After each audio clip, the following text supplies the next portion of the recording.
Hello, hello, hello. How we doing, my friends? What's going on? Welcome back. Welcome back. Welcome back to another day. This is the day, by the way. The meeting of the United owners. I've been essentially referencing this for a couple of days. So the cat's out of the bag a little bit. There's kind of some reasons why I didn't share more, and there's more detail I can probably, share as of now, at this point in time about the events of today. But there's also very likely to be more that comes out in the wash following this meeting. But I'll discuss why as well, because while it may be a bit of a, as reported, a regular meeting, these regular meetings are often where irregular things happen. Sounds wrong, but it's right. Okay. And I'll explain what I mean as we kind of get into it, moving forward in through this video here as well, because there's actually a lot to think about, a lot that we can analyze, and potentially a lot to come forward from here. Okay, but look, this was the thing. So we're going to talk about that.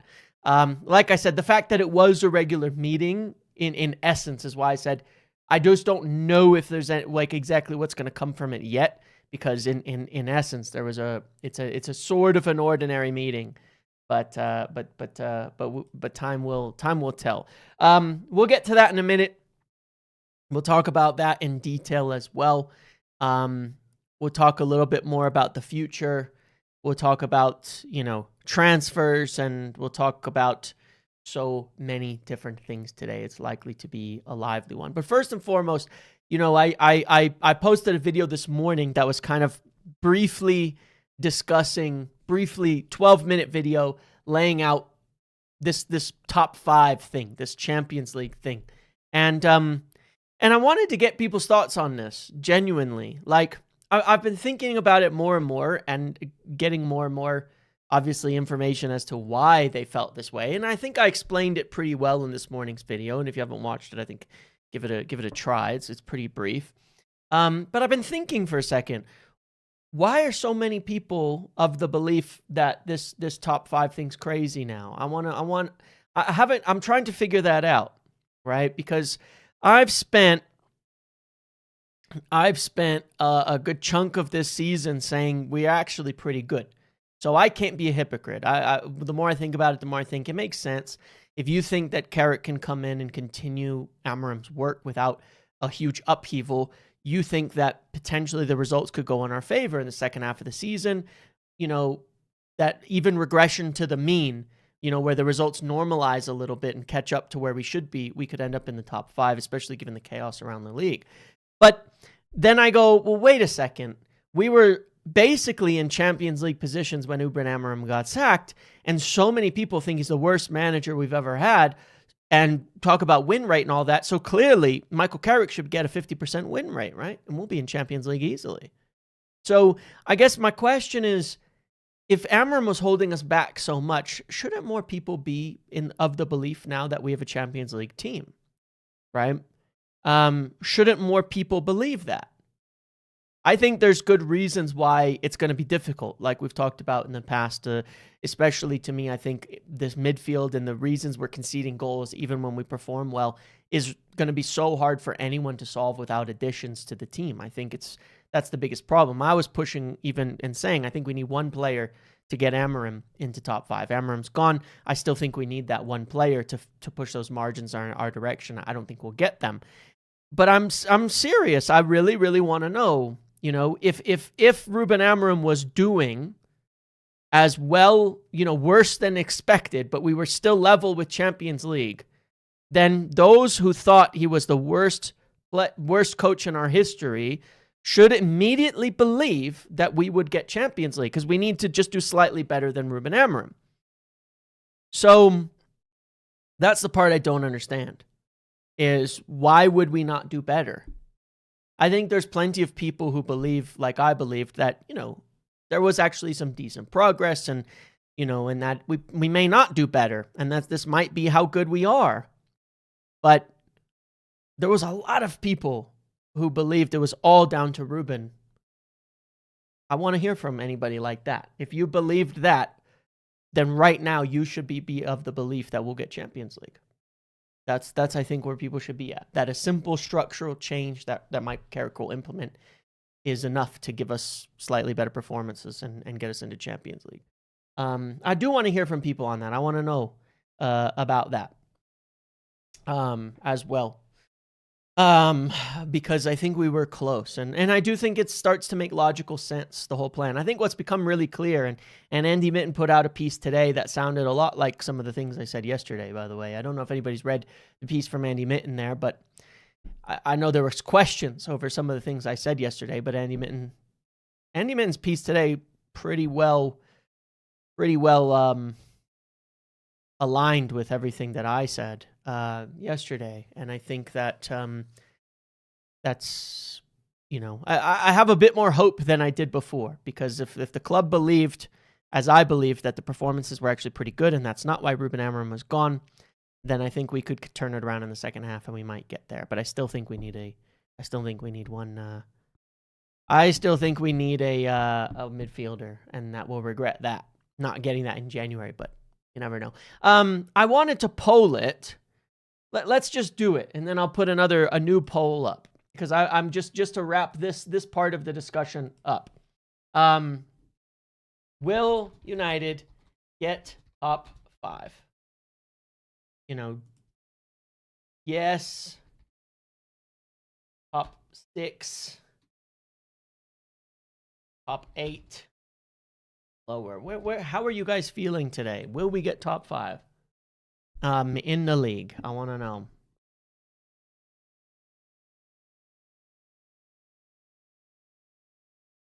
Top 8. Wow. But wouldn't that mean Amorim was doing quite a good job then? I don't know. I'm trying to figure out the vibe of the feeling. I'm confused. Yeah, no signings. We're not making any signings. Let me be clear so I don't clickbait you guys into later on in the video, because I've done enough of that and it wasn't intentional. It was for good reason. I've not heard anything that indicates we're going to make any signings this month, and seemingly the general brief is no signings in January.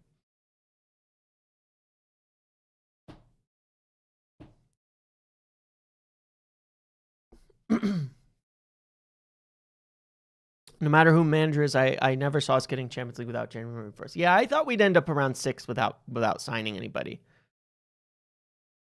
Am I familiar with Frozen? The movie? The movie, of course, why not?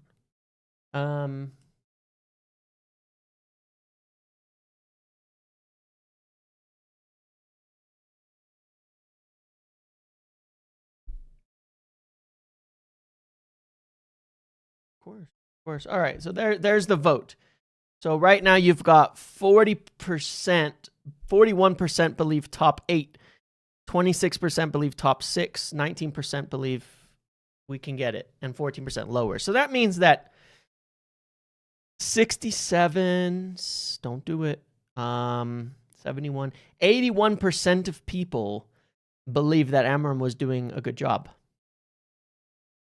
That feels very, very different.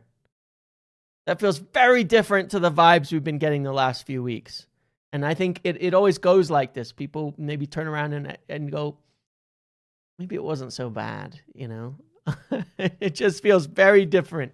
That 81% of the vote is that it would essentially indicate that in terms of league position, Amorim was doing a good job. That's crazy. You guys are going to get deleted now. Marcus is going to get you. Marcus is going to get you. But yeah, look, fair enough. All right. That's where we're at. Okay. So a small number of people believe that. Fair enough. Well, I hope we can pull it off. I have a small... I do actually hold out a little bit of hope, and I didn't think that I would. I really didn't think that I would have hope right now. that we could pull this off.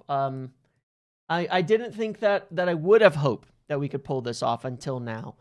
And just in the last couple of days, I've started believing we have hope, because I've started to look at our performances and say, yeah, the performances have been near good enough to get Champions League, but the results, we've got some big issues holding us back. Could Carrick and Holland be the guys to figure that out a little bit, puzzle solve this? Might we play a little more pragmatically and get our way there? Maybe. I'm quite curious about that. So I guess we'll see.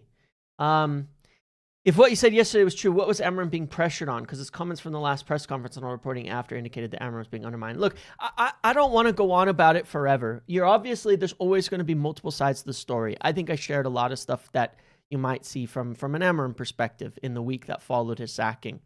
And I've shared things more neutrally, and I've shared things that some people might believe is from one side or whatever, right? Here's my belief on it at this point in time, okay? Because I get an email from like people when they go on like the overlap, or when they go on one of these shows and they go talking about it, and I was unsurprised to see that Gary fucking Neville still won't shut up about the back three in that Wolves game, even as of today. That Gary Neville still will not stop talking about the back three in the Wolves game. Like, dude, let it the fuck go. Jesus Christ, man. He's still talking about it today. That, the back three in the Wolves game. You can't go three at the back in the Wolves game. He's still doing it. It's been weeks. And this guy's still talking about the Wolves 1-1 draw. He's still talking about it. You know what I mean? He's still going. And I look at it and I go, based on all of the information that I have, I'll be serious. Here's what I believe happens. Okay? Here's what I believe happened at the end of it. And this is where I will say that I think the biggest mistake. The overlap today was crazy, man. You've got Keane, crapping all over Carrick, and it's like, what are we doing here, man? And now you've got Scholes and Nicky Butt. They're already sitting there. Or Lissandro would get tossed around by Erling Haaland, and it's like, Jesus, dude, these guys have no shame. They don't ever stop. These ex-players, man, they just don't ever stop. It's so irritating. When are these guys gonna shut up and back the team for 5 minutes, man? Like, it's like, seriously, just I don't care what you think. For 5 minutes, shut up and give some support. You know what I mean? It's really frustrating. It really is frustrating. And I genuinely think it's a problem. I mean, we brought in Scholes and Nicky Butt to sit next to Sir Alex and watch the game last week, and then they're right back to tossing insults at Lissandro Martinez. What are you guys doing? Like, what the fuck, man? Seriously, like, it is irritating, And I saw Phil call that out too, talking about the numbers on it. I think Lissandro, for all the concerns I've had on him, some of his best games in his time at United have been against Man City, And I was saying earlier on the Trafford talk that we should go with Lissandro and Maguire, because as starting players, they've actually done quite well against Erling Haaland. And but I just it is so irritating, right? It's actually so frustrating in that respect. And I'm thinking, man, can you just give it a rest? But what I'm going to say is what if I take a middle ground on what I think happened, I think that the club were wrong to appoint Ruben Amorim mid-season. They shouldn't have done it. Like, just to put this to bed in the middle of it, they shouldn't have appointed him mid-season. This record that's hung around his neck from last year, and the results and coming in mid-season and everything that's happened, very clearly hurt him.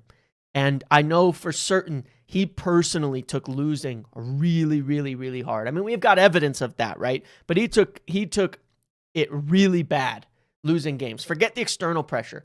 His feeling of losing was bad. You talk about from Sporting, where he never loses, coming to United, suddenly you're losing all the time. It was bad. He struggled with it. You have that whole year, all the pressures on him. Everybody's overreacted to this season because of what happened last season. I think we could all agree with that. In a smaller context, what's happened this season, the results this season, everything that's gone on this season, it wouldn't have been that bad. Everybody's on a shorter fuse. Everybody's on a shorter leash. The media are rabid. Everybody's frustrated. But that, we talked earlier in the season about trauma, about how we have players who have trauma. Well, unfortunately, Ruben Amorim has trauma from last season. He has trauma from last season. He has the struggle from last season and the losing records. And so every game was like a disaster. Every bad result was like a disaster for him, for us, in the fanscape, in the mediascape, and everything. Every single result was a disaster. You know what I mean?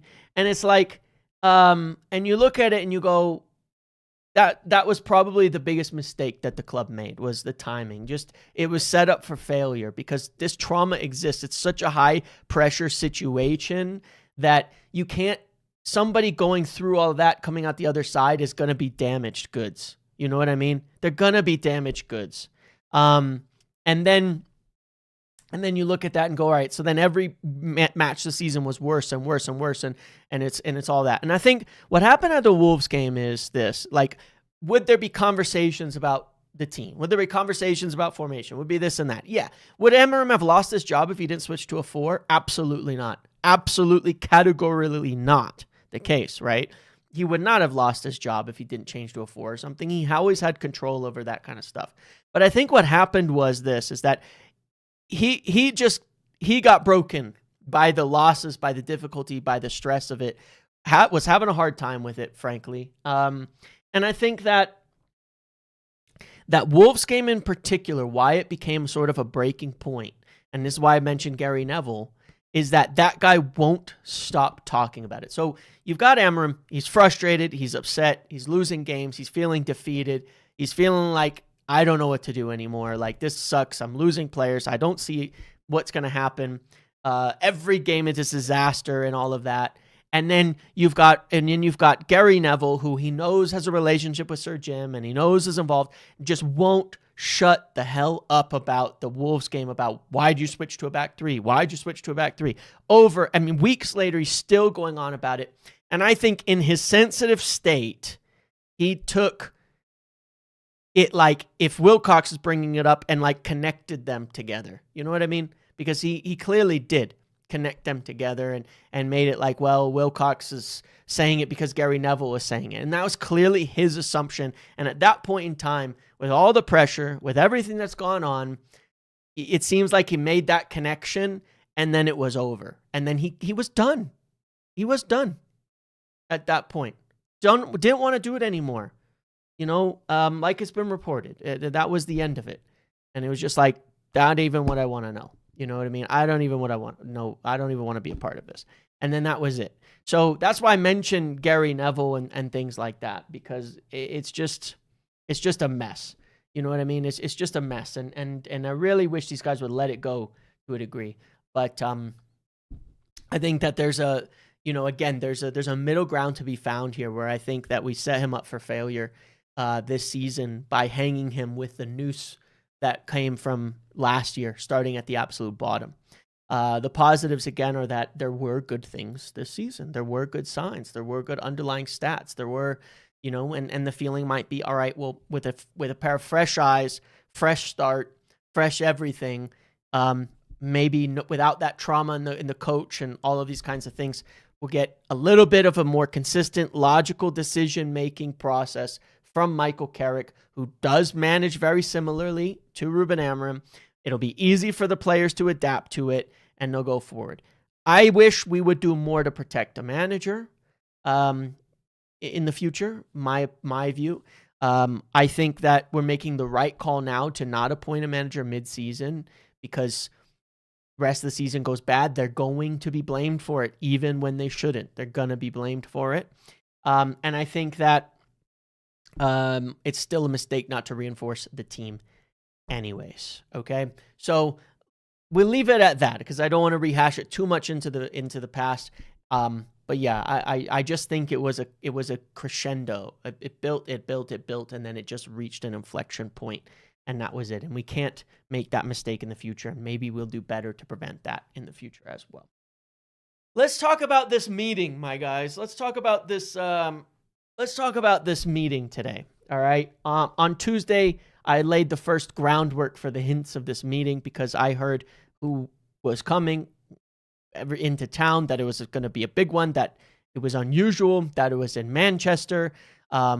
Things like there's certain privacy points that have to do with it in terms of like, they're not just there and Carrington is business as usual. Like they were kind of, apparently there was things about like keeping certain things private and all of that.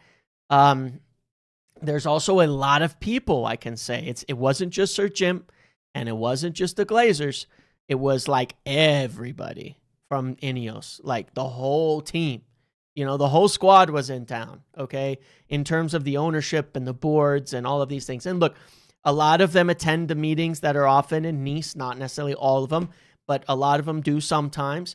But everybody was in town, and potentially even others that I don't know who they are yet, but potentially even others. And we'll see if we can find out a little bit more about this, in the days to come. But the unusual nature of it was, of course, everybody in town, everybody coming to Manchester, the timing of it, a few days before a game, but nobody's hanging around for the Derby, excuse me. And I think about that and I go, so it's not for the game. It's not like, we're going to it's not business as usual. There are some oddities with this meeting, and I understand that it's being reported as a normal meeting. However, at these normal meetings, the circumstances around it are anything but normal right now. And at inflection points in the club's future, and when tensions are high, and when there are certain big problems to discuss, why it's meaningful from my perspective, and we'll see what's coming out of this moving forward, is that big decisions often do get made during these meetings. For example, I revealed this 2 years ago, May 14. They had one of these meetings in Monaco. And at that point in time, Erik ten Hag was sacked by Jason Wilcox, essentially. The recommendation was made to be sacked. It was ratified essentially by the people there to say, all right, that's the route we're going to go, but let's start interviewing managers. And they started talking to managers. It was at one of these meetings that happened, that they made the decision about who to go interview, who to go talk to, who to go do. Now, they ended up bottling that whole situation, ended up not sacking Ten Hag, but whatever. But the decision and the action and the course and the plan was laid in one of these meetings. Very often, big things get decided during these meetings. And there's a couple of interesting upcoming dates that are not private. These are publicly known. On the 23rd,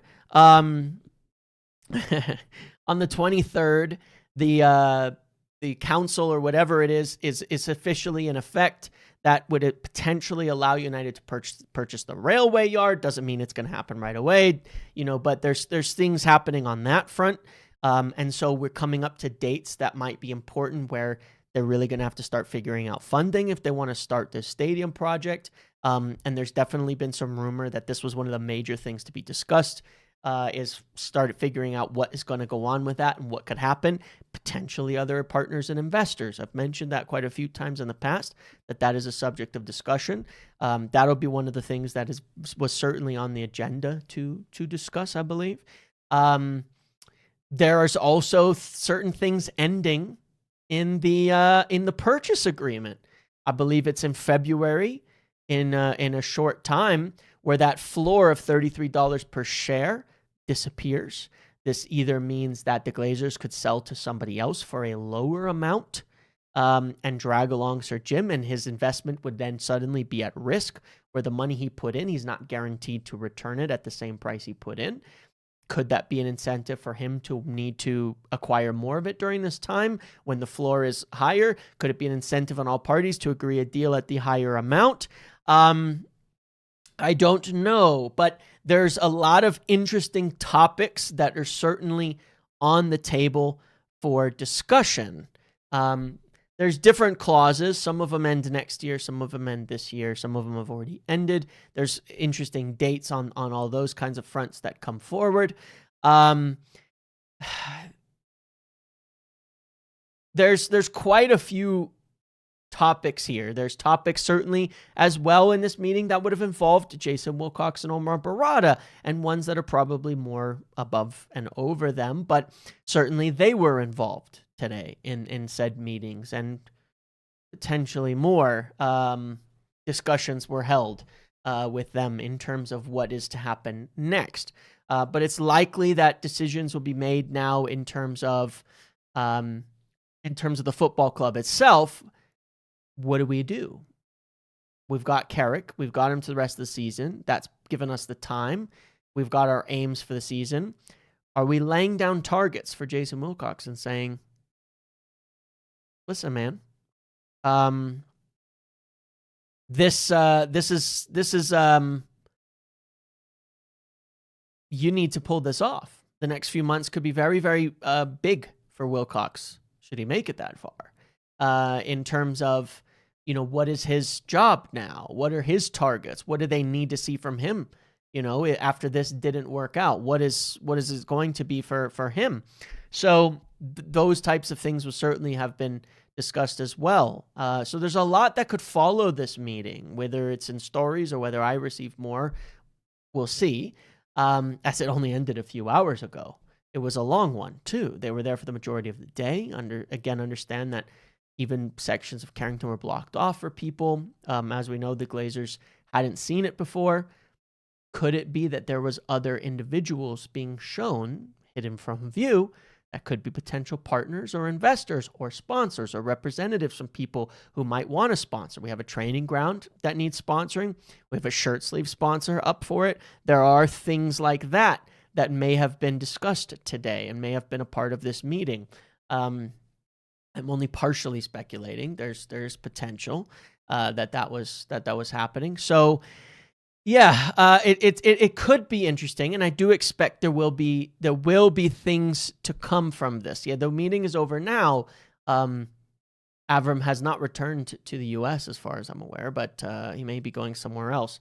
But we'll see about that. So it's interesting. It's interesting times right now. A couple of the big things that I want to find out, and I think are important for us to hear, are what is then the process for appointing the next permanent manager.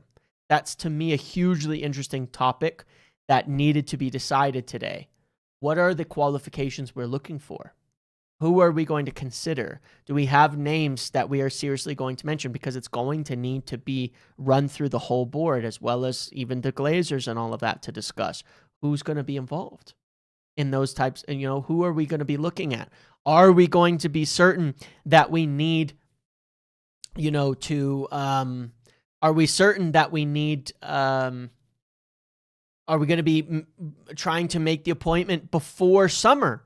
Or are we willing to wait and risk it afterwards? Those are the decisions that need to be made right now in terms of going forward.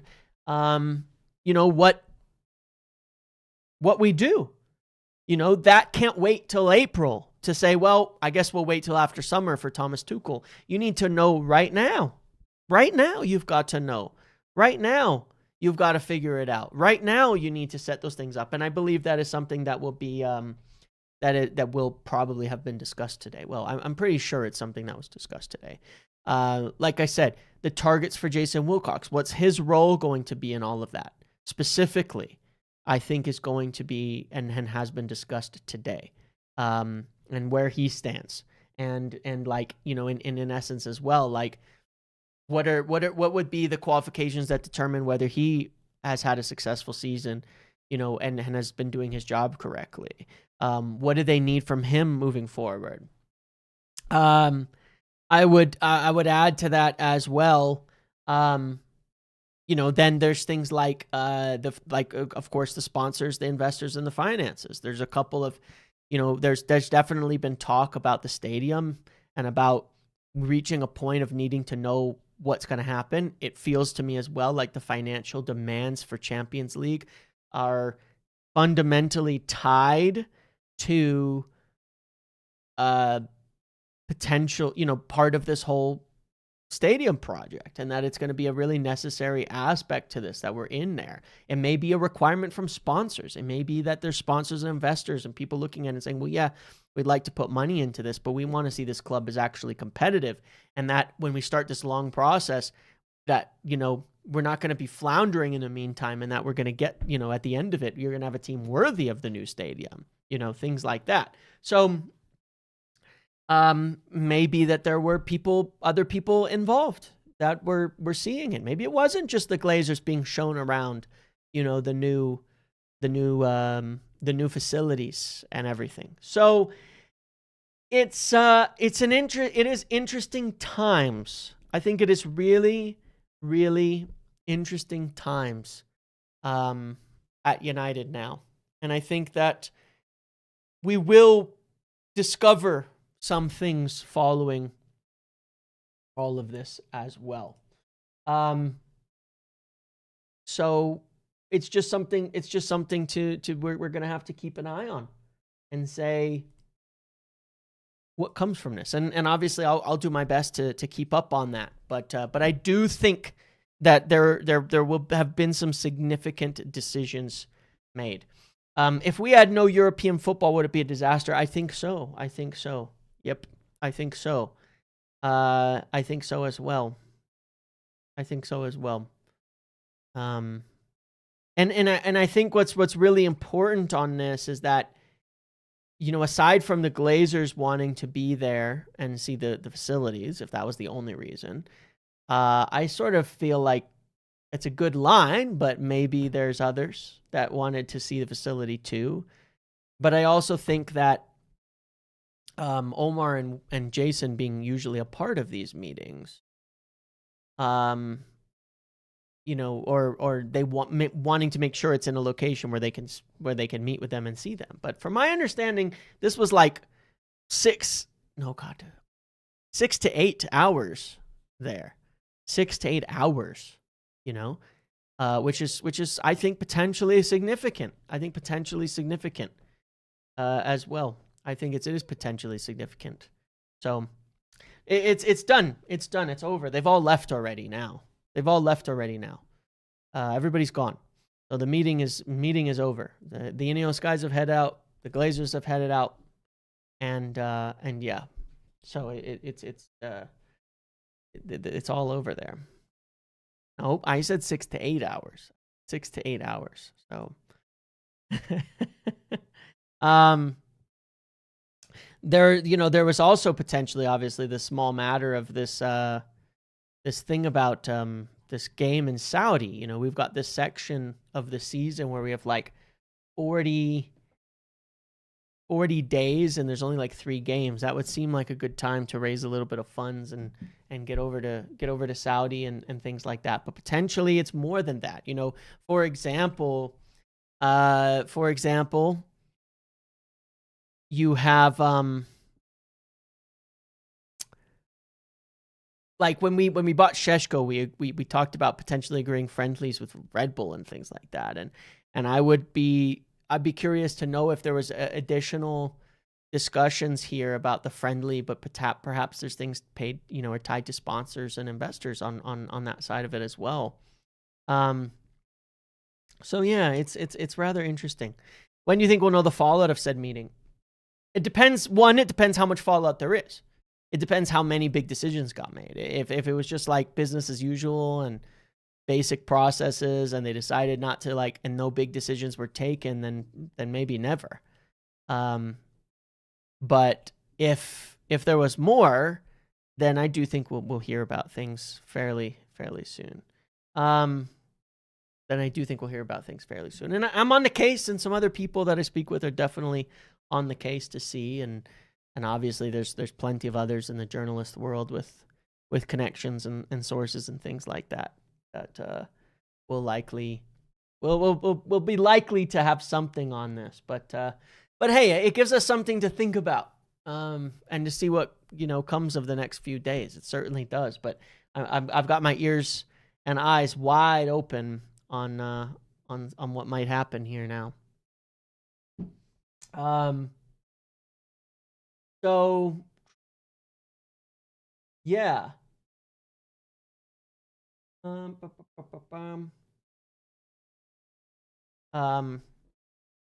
maybe Flame Boy. Yeah, they could be, but you never know. I mean, like I said, there's things in that piece. There's a lot of missing stuff in that piece as well from Laurie. I mean, it's accurate, obviously. He may know more than they put in the piece, but there's a lot of missing details in there as well that I didn't want to necessarily do ahead of time.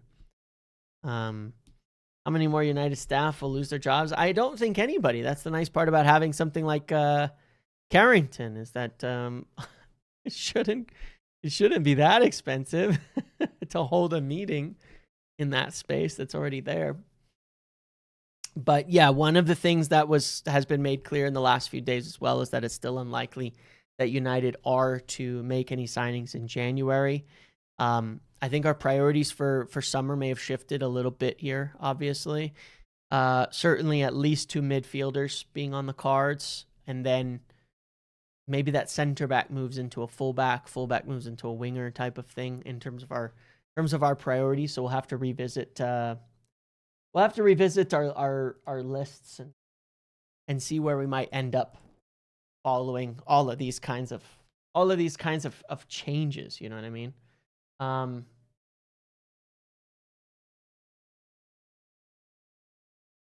But yeah, I think that the biggest discussion and most important one to me, besides ownership, besides all of that, when it comes to the club itself, right? When it comes to the club itself, the biggest thing now is they really have to get this right. They really have to get this right on how they're going to go about getting the next manager. That we really have to get it right over how we pick the next manager. Like, the process has to be good. You know what I mean? The process has to be really, really good. I still get the impression, and some other people have mentioned this as well, that it's going to need to be somebody who's a bit malleable from the standpoint of, maybe I would say easygoing from the standpoint of, their job, their role as manager. One thing I can say, at least before today, we'll see if this changes, but one thing this is one of the things I'm curious about. This is why I'm a little bit like wondering how much to say at the moment, because things could change, and then, new decisions get made, new directions get picked, and then this could all be not true in 2 days. But prior to this, I was not hearing, prior to today, I was not hearing that Wilcox is not going to get a chance to set the whole next thing up, and that, his job was going to change. Now, is there pressure? Yeah, certainly I've heard things like that. There's pressure, and how the rest of the season goes, obviously going to reflect on him. But I had not heard anything before today specifically to say, that it's going to change the type of person we're going to look for in the manager perspective, and that we're going to swing to the idea of, getting some be-all godlike figure at manager. In fact, it's the message I'm hearing is still quite the opposite. One of the things they do feel as a positive is that it's not the end of the world changing manager, and that they can switch from one to the next, and it's not that crazy. So I still believe firmly that the next guy is going to have to be tied in to that kind of process. I think the next guy is going to have to be somebody who fits within that same, that same concept, that same structure, as well.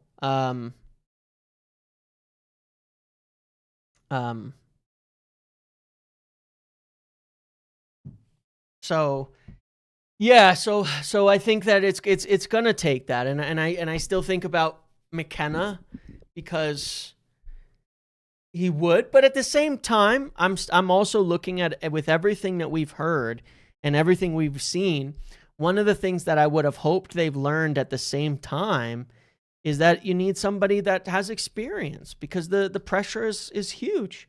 Of course, I want to say Pochettino because I think he fits, but I'd like to know who else does. You know what I mean? That's the curiosity. That's why I want to see, do they come up with somebody? Because when I seriously look at it, I go,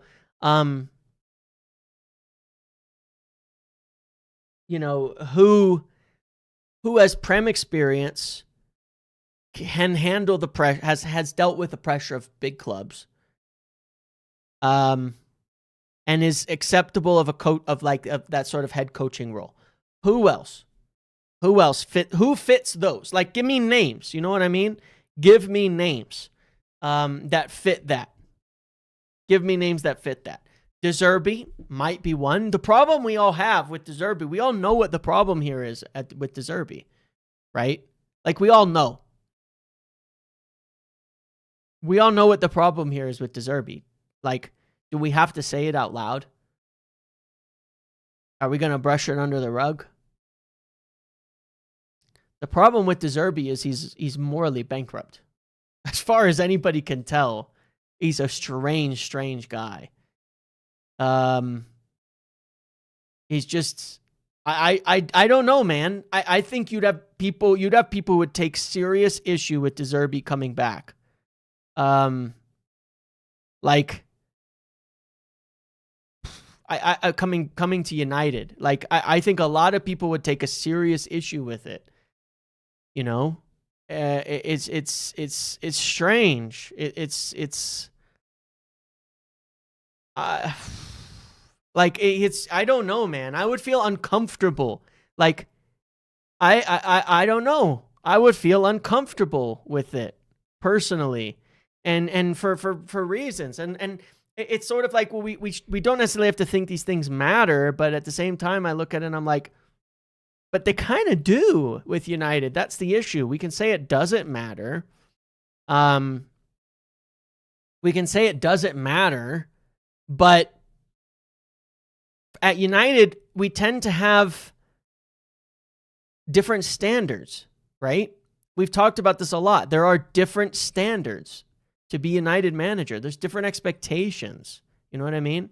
That I think there's a bit of a problem. I think there's a bit of a problem there. I really do, unfortunately. I think there's a bit of a problem. There's a beat wrong and super volatile. Right. Waving hand emoji. That's what I'm saying. Like, exactly. Yeah, that's my concern. Exactly. Like, I don't know, man. I don't think that we can accept that. Like, I don't want us to go into signing a manager and hiring somebody that we're like already worried about non-football related things. And we're going, what's going to happen here? What's going to happen here? I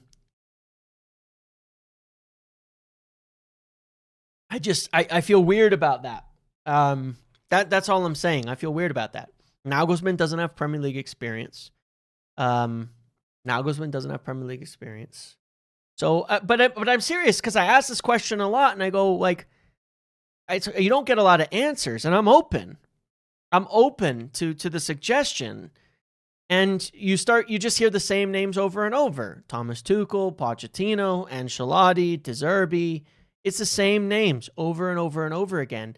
And you look at all of them and go, all right, well, you better get it right. But I don't think Thomas Tuchel matches this head coaching thing like at all. Like this is a big one. They do have to get this right. They do have to get this right. I think it's really, really important to get this right. So I don't know, man. I think one of the things that would feel good is if we, if we had like some idea of the process at play here. I think Eddie Howe is, to me, old news. I think I wouldn't go for Eddie Howe. I think he's a guy on the downswing right now. I don't think he's at his best. They're not sending their best, folks. Eddie Howe, I think, is. I'm not a big fan of Eddie Howe, to be honest. I don't think he's shown what we would need, at the club. as well. But I don't know. I've never liked Eddie Howe, so that's just me. But yeah, I don't know. And I think Howe's already ruled himself out of the job. So I just go like, man, I just don't know. I just don't know. I ain't got the answers. I ain't got the answers. How I feel about Howe is how we feel about Poch. But why? Like, but I still to this day will never understand why. Like, I've never understood the Poch, the view on Poch. I think most of the people should be looking at him like he's a very good manager that can take you to being a perennial top 4 team. Not that dissimilar to Unai Emery, who people really adore. Emery's never won anything in England either. You know what I mean? But he's taken a mid-table club to Champions League regularly. That's the same thing Poch did. They're the same. They play different football, but what they've done in England is virtually the same. And that's kind of, I would be happy with either of them. Like I said, I don't think we're ready to win things. I think people are just like, you take the context out of it. He's never won anything. Okay, well, so what the hell? Like, fine. Okay, fair enough. I mean, he has, but, not in England. But there's very few managers that have won things in England. Glasner won a FA Cup. Does that mean he's the guy? He's won a trophy. Ten Hag, 2 trophies. Maybe stop looking at the trophies. Maybe let's stop looking at trophies for a minute, because Ruben Amorim won trophies every single season at Sporting. Ten Hag won everything there was to win at Ajax, and then came in 2 trophies. I have 2 trophies. If they don't want me, I'll go somewhere else and I'll win trophies. Well, no, you didn't. But how did that work out? Maybe we just stop with this, like, the trophies argument hasn't helped us either, man. The trophies argument hasn't helped us either. It hasn't. Or some of our worst managers have won trophies and our best, like Ollie, didn't win any. So I don't know. What's your opinion on why Ferguson has wanted an entirely British staff? I don't mean just the main 4 staff, but slowly we moved all staff to British. I don't know, Greg. I honestly don't know. I really don't know. I mean, obviously he still has sway. David Gill still has sway. For whatever reason, it feels like that's what they are. Isn't that what we need? Emery took Villa from 19th. Yeah, that's why I like Emery. I would love to take Emery. I would love to take Emery in that respect. Do I think Emery's the guy that's going to get us back to winning tons of titles? No. He's not shown that yet. But again, that's where I think we're not serious about who we are yet. You know what I mean?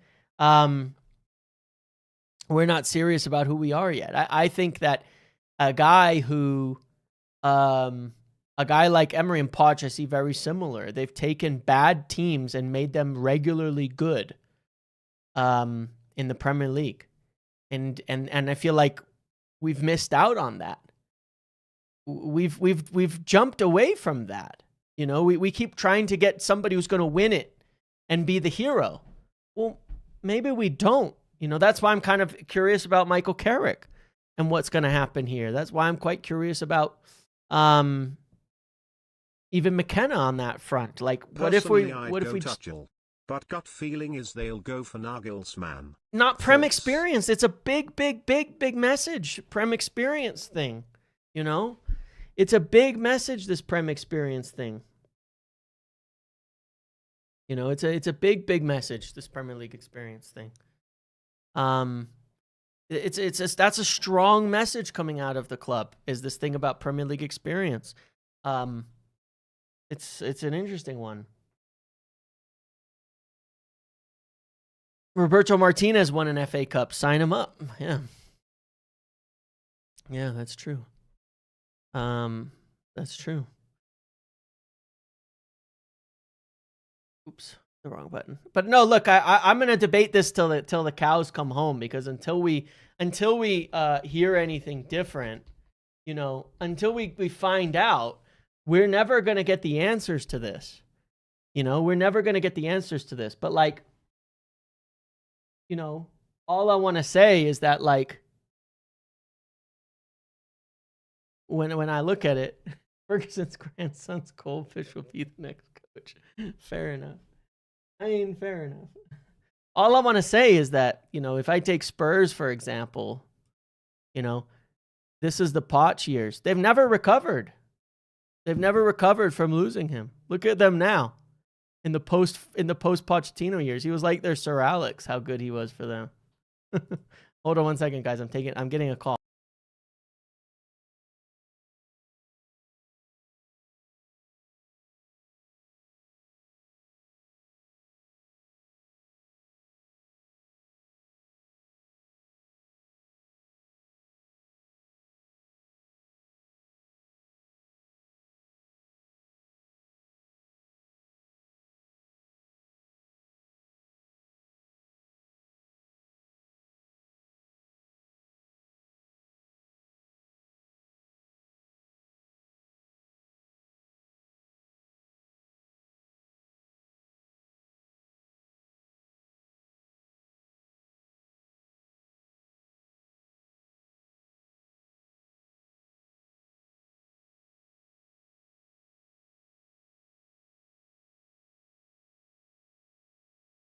Covering his mouth post-match Pogba.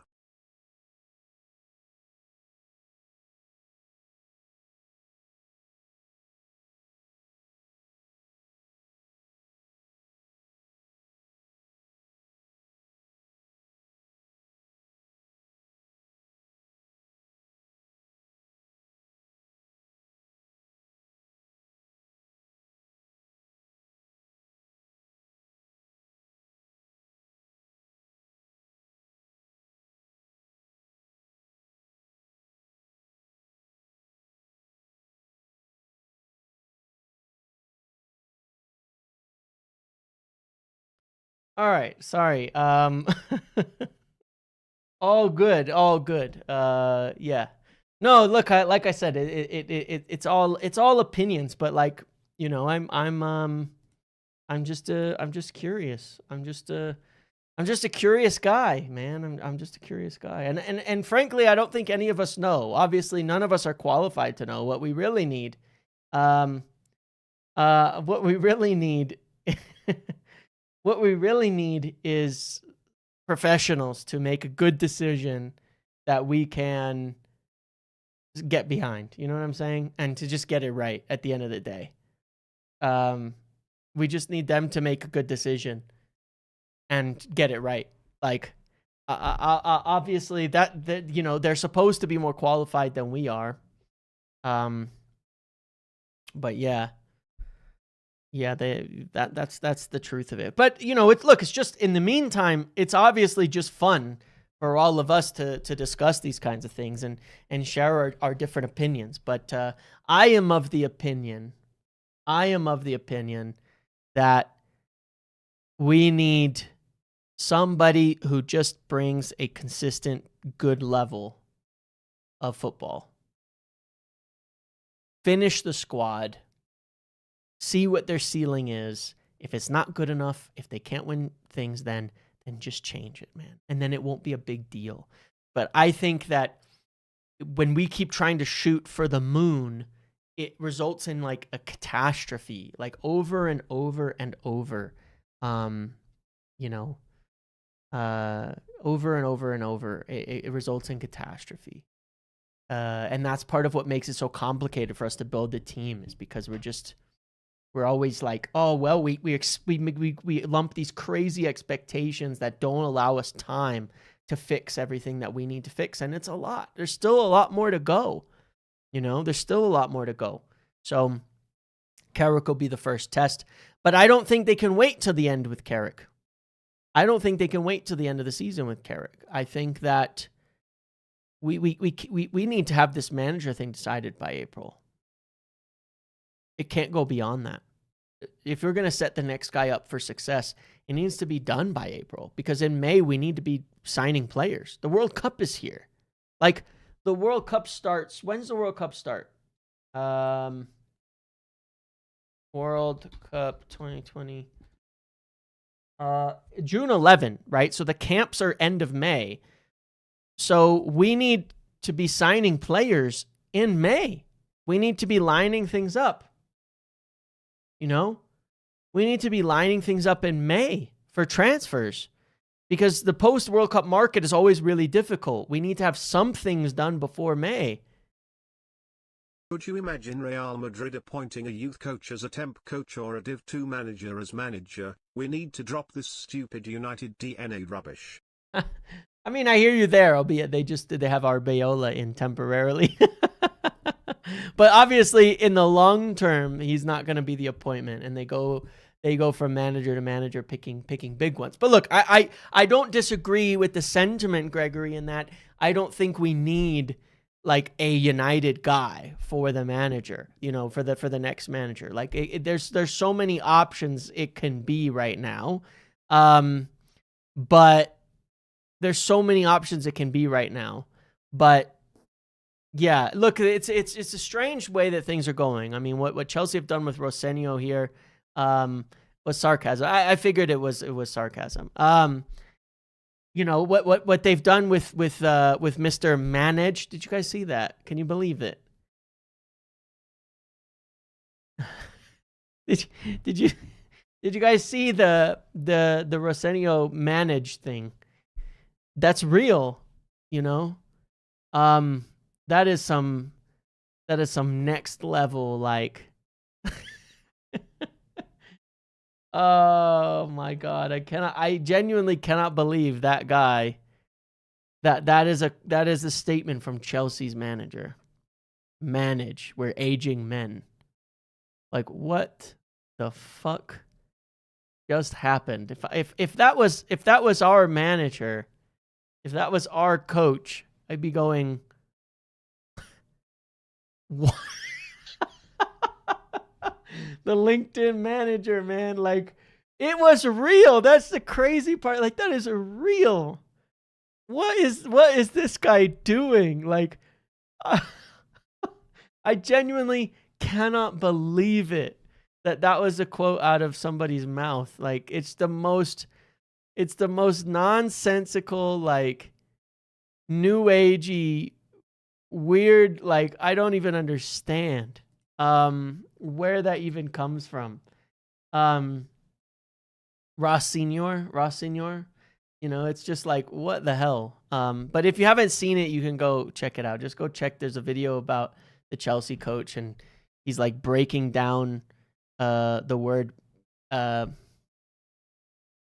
you know, the word manage, and then like saying it's like manage, and in English it means manage, and that means you're aging men, man age. Like, yeah, bizarre stuff. It's super weird. He posted it on LinkedIn after. Yeah, exactly. Like, you know, like, I hope we're not getting something like this. You know, I hope that's not the route we go, because I still have a little bit of like,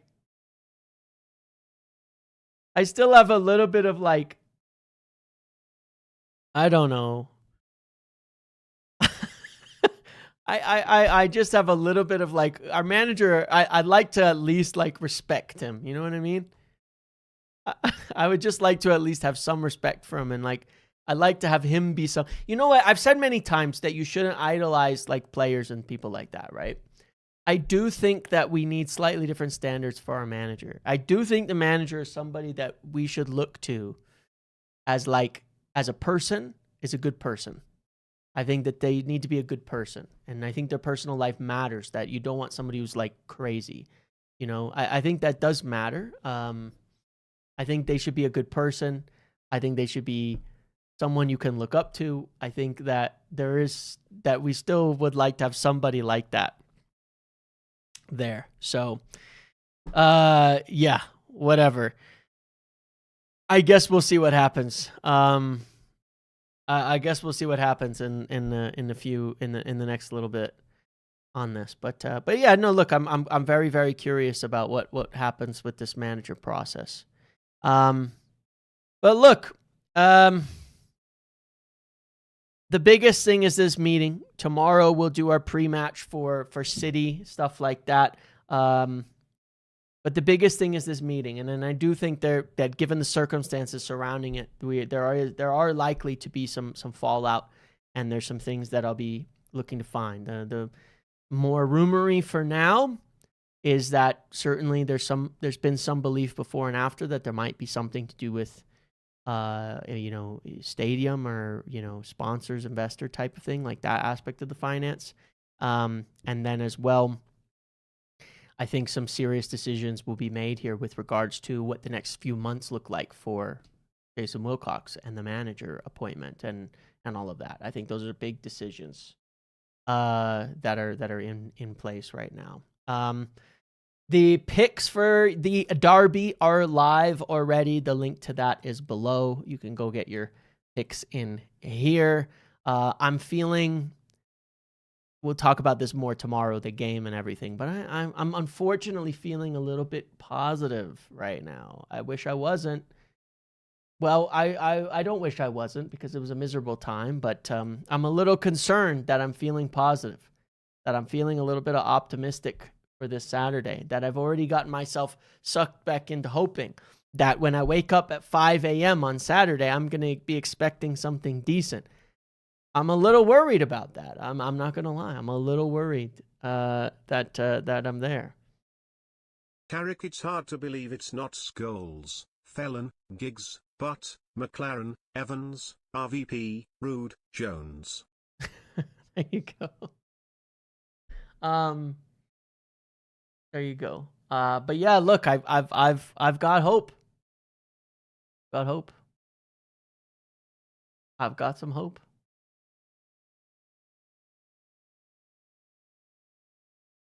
Do you have a beer at that time? No. Well, unless you stay up from the whole night before. No. Look, I told you guys earlier in the week, I don't need a lot to have some hope. I've got a little. Got a little bit. Got a little bit of hope. Ahmad back and Mbumo back.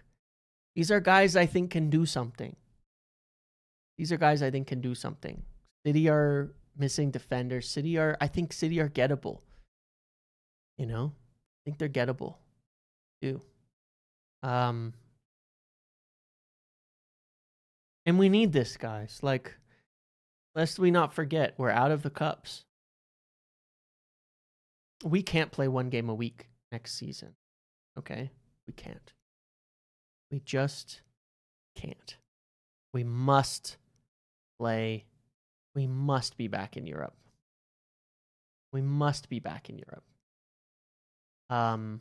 We've just got to. Conte is an interesting name, but the problem you have with Conte is somewhat of the same problem you have with Tuchel, is how quickly they fall out and stuff like that. That's the issue there. Conte's even a bit more volatile, but I like him. Good manager, obviously. But look, we've got to get Europe. We've got to get Europe, man. We've just got to. We cannot screw this up. One way or another, we have to get Europe, dude. It's so hard. Another season like this of one game a week, it's so hard. Like, we're sitting here, it's midweek, and I've got to, I make videos. We all want to talk about United because we love this club and we all want it to do better. We all want to spend our time on it. And it's like, there's so many times through this season. I think can you imagine this season, by the way? Just imagine the season if we were in Europa, how it would have been so far.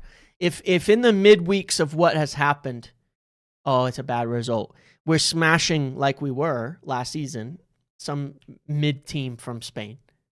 And we're winning 3-0, 4-0, something like that. Imagine how different we would all feel. Forget the money, forget everything else. the downside of the one game a week is you have a whole week to stew, and the negativity boils over, and the bad feeling boils over, and there's such a long time between chances to make something right. Like, imagine if after a game against Wolves, I'm not saying this is the case, you draw against Wolves, or you lost to Everton 1-0. Shit. Bad result. Terrible game. And then 3 days later, you blow away some crap side. You know? Okay. Feels good. Feels good, man. You know, that gives you, at least you get you do a bit better. Some of those free hits, some of those easy wins, some of those things like that, they feel good. And as fans, we can go, all right, I think our results this season, people would have been thrilled with the results this year if we had Europa games this year, in terms of winning games.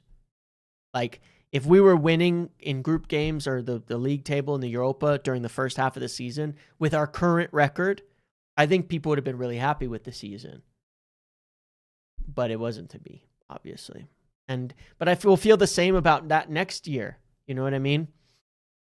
If we're in some level of Europe, getting a game a week where we're getting good games midweek, even if our league form is tight, even if we're like 5th, 6th, around these numbers again, if we're smashing teams midweek and, you know, we're getting those wins on the board, I think it'll lead to a lot of more confidence, and I think it'll lead to a lot better feeling among all of us. We just have to have Europe, dude. I've never covered this club in this capacity without us having Europe, at least for half the season. Like, this is crazy. It feels so bad. I think for so many of us, we've like never seen this before, and we don't know what to do with ourselves. And I think that's one of the reasons our fuse is so short right now. I think it's one of the reasons that we have overreacted so much to results this year, that every game's been such a big deal, is because it's so fucking long to the next one. You know? I think that's a breeze. I think that's a genuine concern within that. Yeah, like that next international period, 3 games in 41 days. And I'm like, well, we're going to play a game on Sunday. It's going to be 2 weeks. 3 weeks till the next one. 21 days? We better be like, you know, we better be having like managers like filing through the door, and like, we got to have something to talk about, you know? We got to have something to talk about. We better be hearing like serious manager and transfer progress during that window, or things could reach a boiling point, you know? Yeah, anyway. All right, everybody. Thanks for hanging out with me today. Make sure to check out my video on the top 5 at 12 minutes. Yeah, the Saudi trip during that time could help too, okay? Thanks for hanging out. I appreciate you all. I'll see you tomorrow. We'll be back live to do our pre-match. We'll do our votes for Michael Carrick's first team for the Manchester Derby, and then we'll be back Saturday morning for the game, the post-match, all of that kind of stuff. Once again, if you want to get your picks in early, the link is below for that. But otherwise, I will see you all tomorrow. Thank you for hanging out today. I will certainly go live, make a video, put something out if anything concrete comes with regards to the meeting and things like that as well. Okay? Enjoy the rest of your day. Bye, Lexi. Bye, everybody. See you later. Have a good one.